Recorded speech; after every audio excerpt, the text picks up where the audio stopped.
Everyone, আসসালামু আলাইকুম। সবাইকে ঈদ মোবারক। কেমন আছেন সবাই?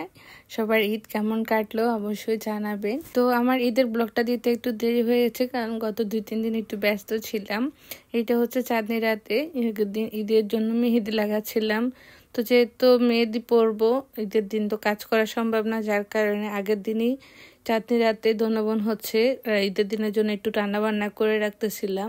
তো ঈদের দিনের জন্য আজকে আমরা হচ্ছে মুরগির রোস্ট করব, সাথে হচ্ছে গরুর মাংস থাকবে, আর হচ্ছে পোলাও।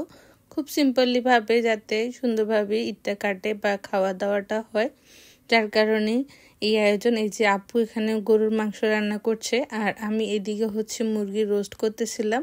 রোস্টগুলো আমরা একটু বড় করে নাই, ছোট করে সুন্দর করে করতেছি। এই যে আপুর মাংসটা রান্না হয়েছে, কি সুন্দর একটা স্মেল আসতেছিল, এত সুন্দর হয়েছে রান্নাটা, খুব ভালো লাগলো। আর এদিকে হচ্ছে আমি রোস্টটা বসাই দিয়েছিলাম, রোস্টের কালারটা খুব সুন্দর আসছে।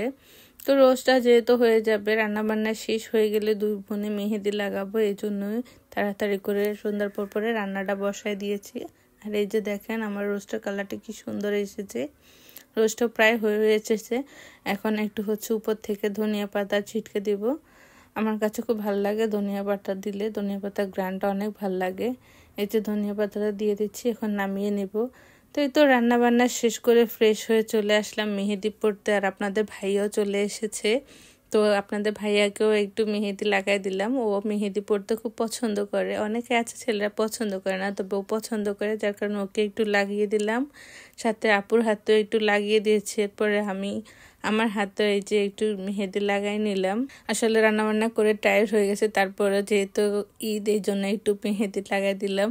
মেহেদিটা কেমন হয়েছে বলবেন, সবাই অবশ্যই মাশাআল্লাহ বলবেন। আর এই তো ঈদের দিন সকালে আমরা রেডি হয়ে সবাই এখন চলে যাচ্ছি নামাজ পড়বো একসাথে, যেহেতু অনেক ঠান্ডা, যার কারণে শীতের কাপড় চোপড় নিয়ে গেছি।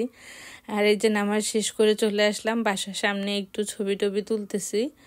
তো কিছুক্ষণ আমরা রেস্ট করব, এরপরে আবার বিকেলে ঘুরতে বাইর হয়েছি। তো বাসা আসার পরে আপনাদের ভাইয়াকে সালামির জন্য ধরলাম, আর এই যে আমার সালামি, আপনাদের ভাইয়া আমাকে 500 ইউরো দিয়েছিল সালামি। এই যে সালামি আপনাদের সাথে শেয়ার করছি, আপনারা কে কত পেয়েছেন। আমার কিন্তু এবারে প্রথম এতগুলো সালামি পেয়েছি। তো এই তো দুপুরের জন্য আমরা পোলাও করেছিলাম, সাথে হচ্ছে রোস্ট আর গরুর মাংস, তা দিয়ে খাওয়া দাওয়া শেষ করলাম। খাওয়া দাওয়া শেষ করে আমরা কিছুক্ষণ রেস্ট নিয়ে সবাই আবার হচ্ছে বিকেলে ঘোরার জন্য বের হয়ে গেলাম। যেহেতু ঈদের দিন সারাদিনের ঘোরার একটা প্ল্যান ছিল, এই জন্য বের হয়ে গেলাম। এখন যাচ্ছি আমরা লেকের পাড়ে। লেক না, এখানে একটা নদী আছে, নদীর পাড়ে যাচ্ছিলাম আমরা। নদীটা অনেক সুন্দর। তো যেতে যেতে আপনাদের সাথে একটু ভিডিও করলাম। আপনারা কে কে কোথায় ঘুরতে গেছেন অবশ্যই কমেন্টে জানাবেন। আর এই যে দেখেন নদীর পাড়ে আমরা ঘুরতে আসলাম, নদীটা খুব সুন্দর, চারপাশের পরিবেশটা অনেক সুন্দর, এখানে অনেকেই ঘুরতে আসছে। তো আমরা আসলাম, একদিকে ঠান্ডা বাতাস, প্রচণ্ড ঠান্ডা বাতাস, একদিকে নদী, অসাধারণ একটা দৃশ্য। আমার কাছে তো খুবই ভালো লাগছে। আপনাদের কাছে কেমন লাগতেছে অবশ্যই কমেন্টে জানাবেন। তো এই তো ঈদের দিন সারাদিন তো আমার ঘুরে ঘাড়ে কাটলো সবার সাথে, আলহামদুলিল্লাহ। দেশের বাইরে এটা প্রথম ঈদ ছিল আমার। তো ভাই বোন আর হাজবেন্ডকে নিয়ে অনেক ভালোই কেটেছে মোটামুটি। তারপরে পরিবারকে অনেক মিস করতেছিলাম, কারণ পরিবারের সবার সাথে একসাথে ঈদ করার মজাটাই আলাদা।